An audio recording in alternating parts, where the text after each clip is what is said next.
Marilee said, waving her hands in circles around the crystal ball.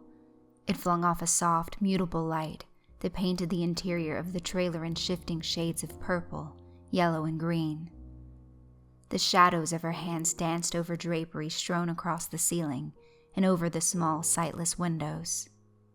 Across from her, a young girl leaned forward, her eyes wide, her mouth agape with wonder. What? What do you see?"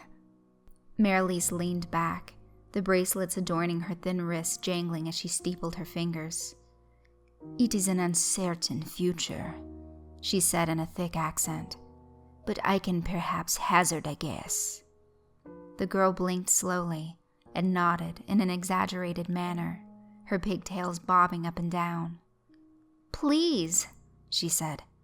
"Do I marry Timmy Falwell?" Marilee stared at the girl over the table, letting her gaze linger on the girl's face before leaning back towards the ball.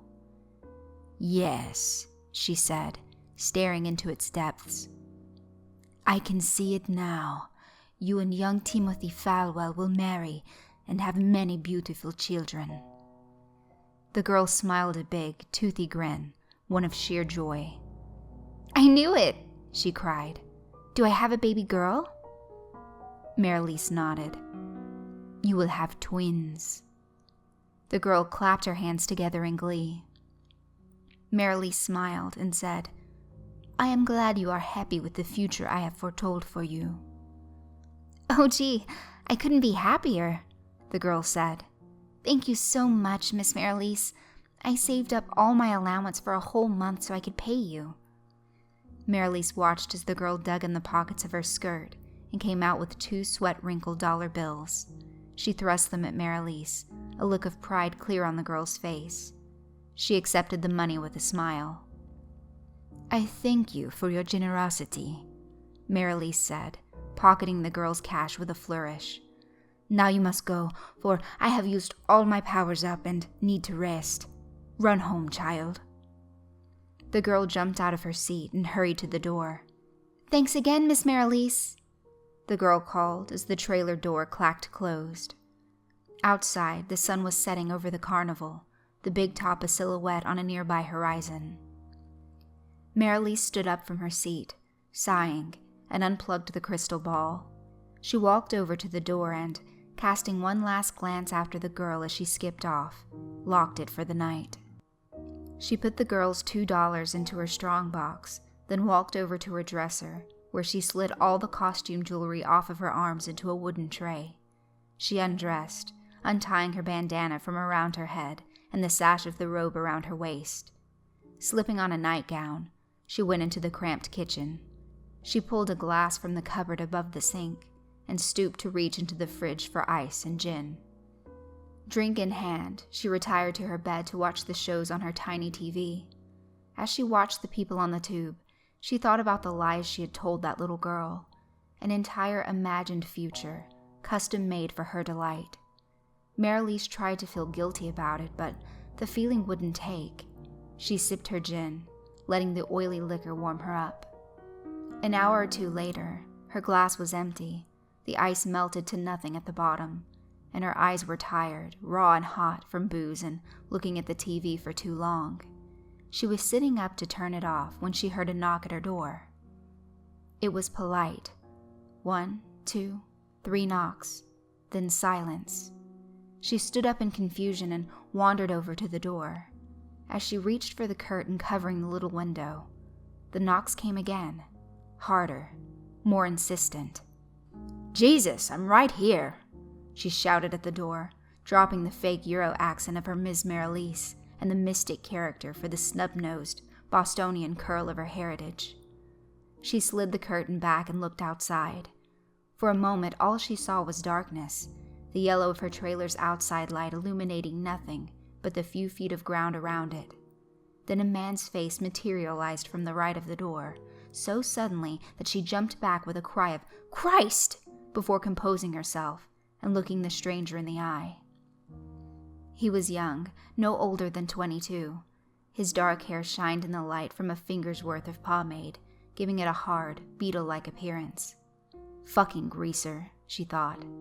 He leaned against the window, cupping his hands around his eyes so he could see in. She addressed him. "What do you want?" "I want to come in." "What for?" she asked.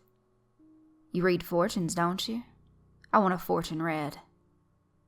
"I'm done for the night," she said, irritated. "You want it done so bad, you can come back tomorrow when I'm open." "I ain't leaving, lady," he replied. On the other side of the glass, his eyes were hard, colorless and reflective in the dark, like an underground sea. "Oh yeah? You want me to call the cops?" "They wouldn't come out here. Not with all the freaks running loose." The statement made her angry, but it was true. The cops were fearful of the big tops, almost superstitiously so.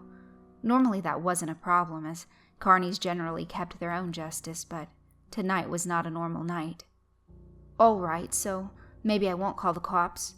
Nothing's keeping me from running your ass out of here myself." "You're welcome to come out and try," he said with a predatory grin. She was losing her bluster. Even though she would never admit it, the kid was getting under her skin. The way he hadn't blinked since he'd pressed his face against her window. How big his teeth seemed to be. It was unnerving, like being watched by a big cat in a zoo.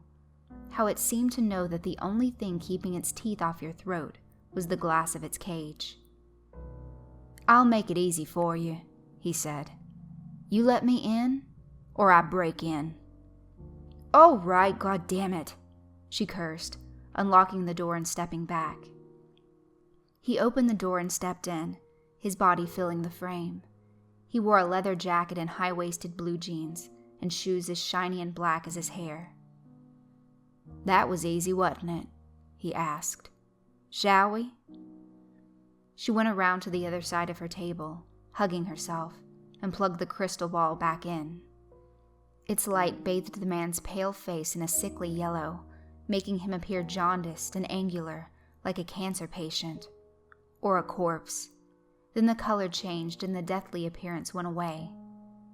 "Sit," she ordered.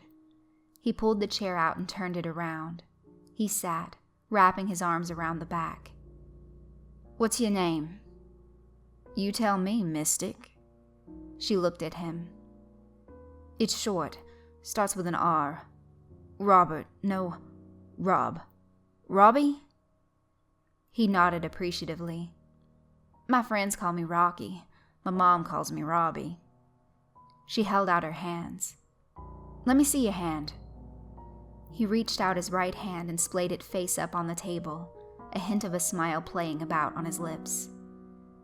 She started to read his lines, running her fingers over his palm. "You learn quickly," she said. "Your relationships are numerous, but not serious. You've recently made a momentous decision in your life. Your fate is largely determined by external forces greater than yourself." She let his hand drop to the table. "Keep going," he said, his face breaking into a grin. "Consult the ball, Miss Merrilise the Mystic." She looked from him to the ball, then back to him. "Okay," she said, staring into his eyes. "You're gonna die young," she began. "It might be tonight, it might be in a year, but you won't live to see 30. How you die, that's harder to see, but it will all come from a place closer than you know. Someone or something personal. Maybe you crash your best friend's car and go through the windshield, breaking your neck. Maybe your lover stabs you in the heart with your own knife and you bleed out onto the floor. It'll be in the news for a week and then everyone will forget you existed." He leaned back in his seat, nodding. "Very impressive," he said. "Are you that honest with all the people who come in here?" She shook her head. "People don't come to me for the truth. They come so I can tell them what they tell themselves every day. I'm gonna be rich. I'm gonna be famous." "So you're the real deal," he said, leaning back in. "Telling the future out of a van in a traveling carnival. Well, if you can be so honest with me, tell your own fortune. Predict your future." She shook her head. "Never. It's bad luck to read your own fortune." "Do it," he said. He started to stand up. Fine, she said. He sat back down. Fine, Jesus, I'll do it. She concentrated, casting her awareness into the unknown, the time to come. Her eyes closed. Across the table, he watched her in silence, barely contained mirth pressing in behind his lips. As she saw her own fate, she gasped, her eyes snapping open.